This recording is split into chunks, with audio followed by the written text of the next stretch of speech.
Graça e paz, meus amados. Muito bem-vindos ao canal Todos em Risco, porque afinal de contas, estamos todos em risco. O nome desse canal ele foi criado num outro contexto, mas tem se adaptado perfeitamente nos dias atuais, pois nós entendemos que a pandemia está crescendo e não vamos aqui entrar em falsas expectativas. Eu acho que nós não chegamos em pico algum, ainda vai demorar e nós precisamos orar e ter os cuidados, porque a nossa saúde é muito deficitária. A rede pública, privada, não é fácil. Portanto, se você puder, fique em casa. Né? Se sair, todo o processo de higienização, cuidado com sua família, cuidado com idosos, crianças e com aqueles que são da faixa de risco. Isso é importante demais. Pois bem, estou me propondo nesse mês de maio estudar as bem-aventuranças com você. Fiz uma introdução e hoje vamos olhar a primeira bem-aventurança. Acho que é muito oportuno em tempos como aqueles que nós estamos vivendo hoje, poder pensar nessa obra magnífica de Jesus. Jesus nunca escreveu nenhuma obra. O Evangelho de João diz que se Jesus fosse escrever, ou se fosse relatar tudo o que ele fez, não caberia nos livros do mundo todo, de tantas ações. Das grandes obras de Jesus, nós temos uma construção de uma obra, de um sermão de Jesus que fica para a história, que é chamado as bem-aventuranças. Nós pensamos geralmente que as bem-aventuranças só são aqueles 12, 13 versículos de Mateus, do capítulo 5 até o 13. Mas não, as bem-aventuranças é do capítulo 5 até o 7. E aí está toda a base de doutrina que eu preciso e que você precisa para viver feliz aqui nessa terra. Portanto, vamos juntos nessas bem-aventuranças. Quero convidar você para olhar o texto de Mateus, capítulo 1, capítulo 5, versículo 1 até o versículo 12, porque lá nós iremos encontrar essas bem-aventuranças. Muitos veem os milagres que o Senhor Jesus realizou, convencendo-se de que ele era realmente rei.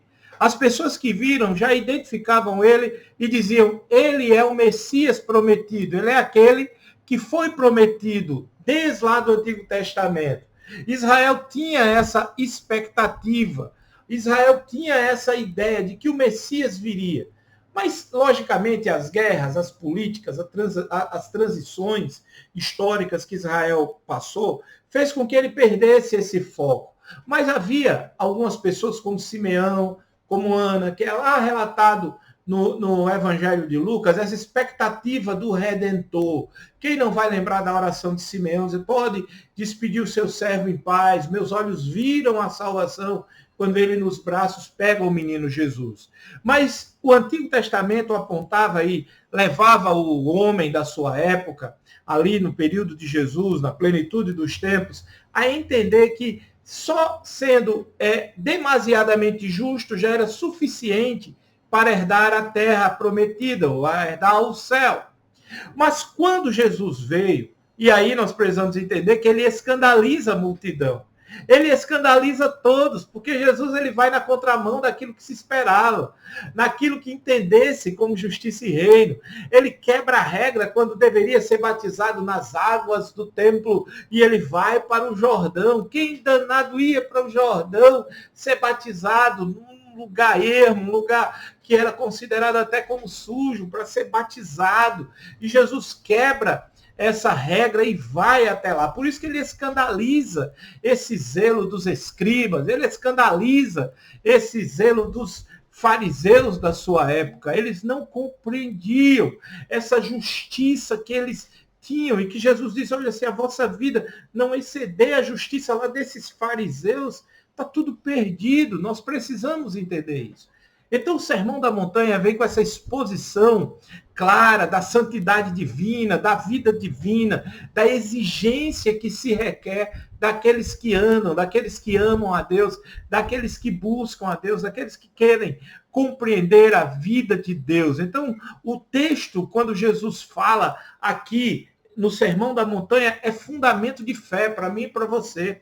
É base de fé. É alicerce para nós andarmos. Nós vivemos hoje uma época onde o cristianismo tem sido muito confundido como religiosidade. Ser cristão hoje parece que é carregar uma Bíblia e frequentar templos E o testemunho de vida é completamente fora, distorcido. Gente que tem uma vida completamente longe do padrão do Senhor. E como é que eu encontramos um padrão de vida? Nós encontramos um padrão de vida quando nós desejamos andar semelhantes a Jesus. Esse é o grande ponto. Quando queremos andar como Jesus. Por isso que ele diz, bem-aventurados os humildes de espírito, porque deles é o reino dos céus. Quem quer viver assim? Quem quer ter essa felicidade? A primeira bem-aventurança, logo Jesus joga um balde de água fria. Quando ele diz, olha, bem-aventurados os humildes de espírito, porque deles é o reino dos céus. Só Deus é bem-aventurado. Precisamos logo dizer isso. Só Deus é digno de receber toda honra, todo louvor, toda adoração. Só Deus tem essa santidade absoluta. Mas quem foi abençoado por Deus, quem recebeu essa plenitude de Deus através do Espírito Santo, é bem-aventurado. Talvez não tenha pão na tua casa, não tenha dinheiro, salário reduziu, talvez circunstâncias da vida tomaram conta, enfermidade chegou, desemprego chegou, lutas chegaram, mas se você tem Jesus Cristo, e aí não é religiosidade, não é ser batista, católico, bandido, não. Jesus Cristo como Senhor da sua vida, claramente você é bem-aventurado. Você está dentro dessa passagem. Posso dizer que você é feliz de fato. Pode estar sem tudo, mas se tem esse conhecimento do Senhor, você é feliz, você se enquadra nessa passagem. Você pode ser considerado como digno de ser chamado bem-aventurado, digno de ser chamado bendito, por aquilo que Deus é, através do caráter de Deus, da pessoa de Deus, da dispensação, da bênção de Deus aos homens. As pessoas que recebem as bênçãos de Deus é verdadeiramente o indivíduo feliz. Por isso que eu não compreendo o azedume que fica na fisionomia de alguns cristãos, a tristeza, as lástimas, não sei, olha para a bem-aventurança, bem-aventurado. No Novo Testamento, quer descrever a condição daquele que tem de Deus algo especial, alguém que Deus abençoou, se tornou receptáculo dessa graça de Deus. Deus deu essa bem-aventurança para os seus filhos. Por isso, feliz aqueles que podem interiorizar essa realidade, guardar essa realidade. Quando o Senhor diz, bem-aventurados sois quando praticardes, diz lá em João capítulo 20, ele diz, olha, bem-aventurados, benditos segundo o Evangelho, lá em Tito capítulo 2, versículo 13, falando da vinda de Cristo, o apóstolo Paulo diz, aguardando a bendita esperança e a manifestação da glória do nosso grande Deus e Salvador. Então, essa esperança que enche, que permeia, que traz felicidade ao crente, que traz alegria ao crente. A palavra feliz aí no seu texto de Mateus, capítulo 5, é usada entre os gregos para descrever a condição dos deuses gregos. Né? Então, quando os gregos usam essa palavra feliz, supunham que esses deuses estavam satisfeitos, estavam contentes, queriam gozar uma alegria fora do normal, possuía uma felicidade irrestrita. Esses deuses poderiam se tornar homens, humanos, eles poderiam tornar tudo. Para a mentalidade grega, é interessante isso aqui demais, a ideia de desfrutar, de possuir, sem restrições, dá esse tom de alegria. Só que o cristianismo vai muito além, porque eu não preciso ter algo para desfrutar a alegria. Eu não preciso ter uma conta abastada. Claro que está a alegria, não é para o ser humano ter muito dinheiro, ter saúde, mas o Evangelho promete algo diferente. Por isso que nós não adotamos a ideia da teologia da prosperidade. Nós não vendemos aqui grãozinho de semente, dizendo que você vai ter saúde. Nós não manipulamos absolutamente ninguém, dizendo R$100 que vai ganhar 1.000. Jamais você vai me ouvir falando isso. Jamais, porque isso é mentira. Porque o nosso contentamento é Deus, Deus, Deus, a liberdade de poder viver para Deus, a liberdade de poder se relacionar com Deus. Isso é felicidade, é isso que Jesus está apontando aqui no Evangelho de Mateus, nas bem-aventuranças, claramente.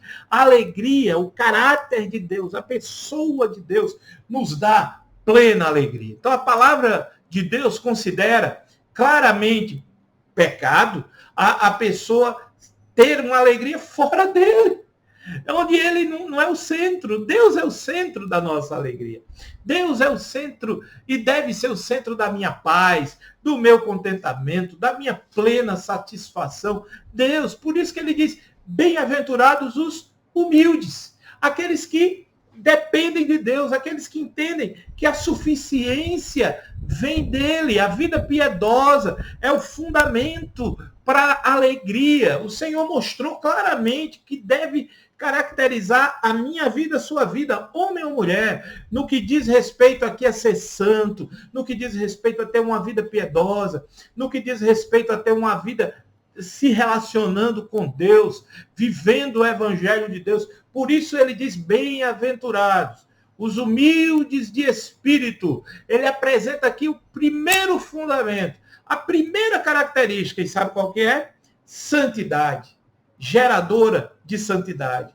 Essa busca de Deus, essa dependência de Deus. Ele lança aqui uma vida piedosa. Quer ser feliz, filho? Bem-aventurados os humildes de espírito, porque deles é o reino dos céus. O Senhor mostra que deve caracterizar a minha vida e a sua. O Senhor mostra que a bênção de Deus desce sobre aquele que recebeu o dom divino da justiça mediante o sangue do Cordeiro que foi derramado na cruz do Calvário, que me leva a desprezar tudo aquilo que o mundo valoriza, desprezar tudo aquilo que o mundo apresenta como felicidade, a desprezar tudo aquilo que o mundo desenha como belo. Eu posso descansar em Deus, eu posso aproveitar a vida em Deus, uma vida que reconhece essa humildade. Humildade. Bem-aventurados os humildes. Que palavra belíssima essa palavra humildade. Nosso Senhor emprega, Mateus 5,3, a palavra humildade, a mesma palavra que aparece em Lucas, capítulo 16, verso 19 a 22. Para você que não lembra, é aquele texto do rico, do publicano e do mendigo.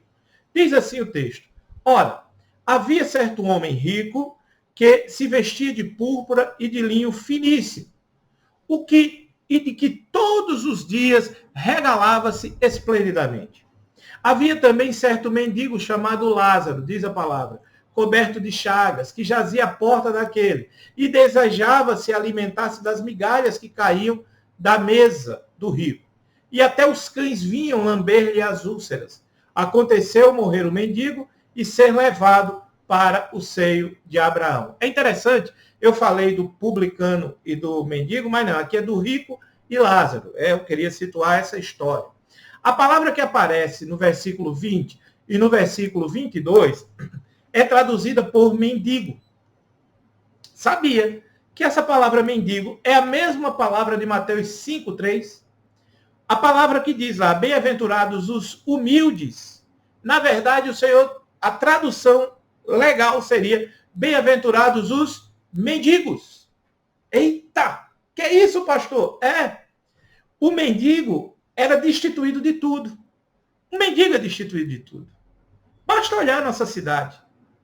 O mendigo, ele é abatido pela pobreza, ele não tem recursos, ele não tem dinheiro, ele é pedinte, ele se esconde, ele se humilha, é destituído de qualquer raiz para cobrir a sua vergonha. Ele não tem, ele vive de esmolas, ele depende de outrem, ele depende que alguém ajude, aqueles menininhos que vêm às vezes viciados no crack ou em alguma coisa, que vivem uma vida de mendicância, que chegam e que se aproximam de nós. Muitas vezes ali nós já fechamos o carro, não gostamos do cheiro. Aquela pessoa, ela está dependente de outra. Ela levanta a mão ali, ela abre a mão para pedir esmola. Ele tinha vergonha até, tem alguns que têm vergonha disso. Nosso Senhor, Ele não escolhe essa palavra aqui, quando Mateus traz a pena dele, movido pelo Espírito Santo, e traz essa palavra, não é impensadamente. Essa palavra não está aí no contexto de da bem-aventurança à toa. Na verdade, essa bem-aventurança quer dizer bem-aventurados os mendigos de espírito. Bem-aventurados os paupérrimos espirituais.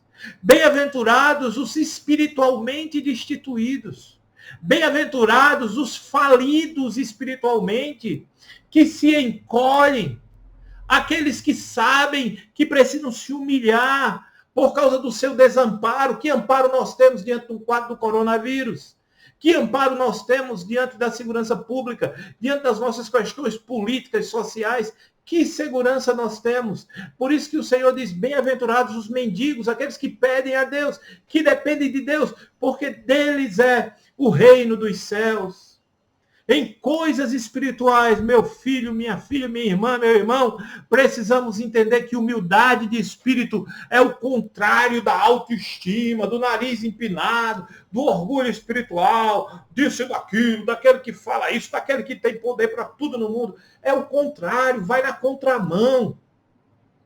O Senhor condena essa realidade e o Novo Testamento apresenta. Por isso que eu lembrei aqui da história do publicano, lembram? Quando ele diz, Senhor, muito obrigado, que eu não sou igual a esse publicano. Está lá o religioso, o fariseu dizendo isso. Eu tenho orgulho de mim mesmo, eu dou dinheiro aos pobres, eu faço isso, eu faço aquilo outro, eu sou bom. Você lembra o que foi que o publicano fez? Interessante que o publicano, ele estando de pé, diz lá o texto bíblico, e você pode conferir em Lucas, capítulo 18, a partir do verso 9. Você vai encontrar o publicano ali dizendo, Senhor, longe. Ele nem ousava levantar os olhos. Ah, como isso é uma paulada na minha cabeça de tanta arrogância que eu tenho, que eu preciso baixar a minha crista, que eu não sou nada, que eu não tenho nada. Eu sou como esse publicano, eu quero aprender com ele. Ele diz ali que o publicano, estando em pé, longe, não ousava nem ainda levantar os olhos ao céu, mas batia no peito. Nunca vou esquecer pastor Neto dando uma aula, ou ensinando ele dizendo isso. Ser propício a mim, Senhor. Ser propício a mim. Pecador. Batendo no peito. Bate aí no teu. Ser propício a mim, Senhor. Eu que sou aqui, ser propício a mim. E Jesus aponta e diz, olha, esse desceu justificado para a sua casa. E não aquele que se achava o tal, que se exaltava, que era o bicho-papão. E Jesus diz, o que se exalta será humilhado. Mas o que se humilha será exaltado. Portanto, Jesus está claro em dizer, por isso a harmonia da palavra, bem-aventurados os humildes de espírito, porque deles é o reino dos céus, filho. Que lição expressiva para a minha vida e para a sua. O Senhor apresenta aqui a verdade que eu e você precisamos absorver. Bem-aventurados os humildes de espírito, para com essa arrogância, para com esse nariz empinado. O fariseu ali dessa parábola, ele se põe em pé em público, não é? Faz como alguns de nós, muitas vezes quando pega o microfone, nós já mudamos a voz, pensamos que temos todo o poder para a palavra. Eu quero ser como o publicano. Eu quero ser como disse, acho que o irmão Cirilo, meu cunhado uma vez disse isso para mim, quando esteve na igreja, o Baldo. Ele disse assim, eu quero ser o apóstolo, não, eu quero ser o escravo da orelha furada. Eu não tenho direito nenhum. Não quero nada. Eu quero ser assim, o último lá da fileira. Eu quero ser esse. Aquele que não sabe o que é teologia. Quando pergunta o que é calvinismo, a pessoa diz, calvinismo é uma mistura de pepino, de tempero. Eu quero me quebrantar aqui diante de Deus. Eu quero ter um espírito constrangido, propício, a ideia da propiciação, sabendo que tudo vem de Deus, foi Ele, o sangue dele, eu não tenho nada, tudo depende dele. Eu paro com essa narizinha empinada e se recolhe a nossa, minha e sua insignificância, que nós dependemos de Deus, que nós somos de Deus. Para de ficar aí com um olhar altivo, eu sou tal. Não, não, não. Guarda aí essa humildade que precisamos ter na caminhada cristã. Filipenses capítulo 3, versículo 3, fala sobre essa humildade de espírito, quando o apóstolo diz, não confiamos na carne. Romanos capítulo 8, versículo 4 e versículo 5, a fim de que o preceito se cumprisse em Cristo, para que não andemos segundo a carne, mas segundo o Espírito de Deus. A pessoa que anda segundo a carne, nariz empinado, ele não quer agradecer a nada, ele acha que tudo veio dele, o poder veio dele, a condição veio dele, mas a pessoa que anda segundo o Espírito depende de Deus, ele não se corrompe, ele espera em Deus, ele vive para Deus, ele entende que o bom é estar aos pés de Jesus. Portanto, essa primeira bem-aventurança, ela é absolutamente importante para nós e é logo uma paulada na minha cabeça e na sua. O que é que nós temos a oferecer a Deus, meu filho? Bem, diga aí, o que é que nós temos para oferecer? O que é que eu tenho? O que é que você tem para oferecer a Deus? Agora a pergunta é, o que Deus tem para nos dar? O que é que Deus tem para nos dar? Sabe o que é? Tudo. O que faz aqui que as riquezas de Deus sejam nossas? O que é que faz? É a minha habilidade? É o meu tempo de oração? É um pedido de socorro, um pedido de clemência, um grito de dependência, uma confissão de nosso desamparo. Bem-aventurados os humildes de espírito, porque deles é o reino dos céus. Vejo você no próximo vídeo.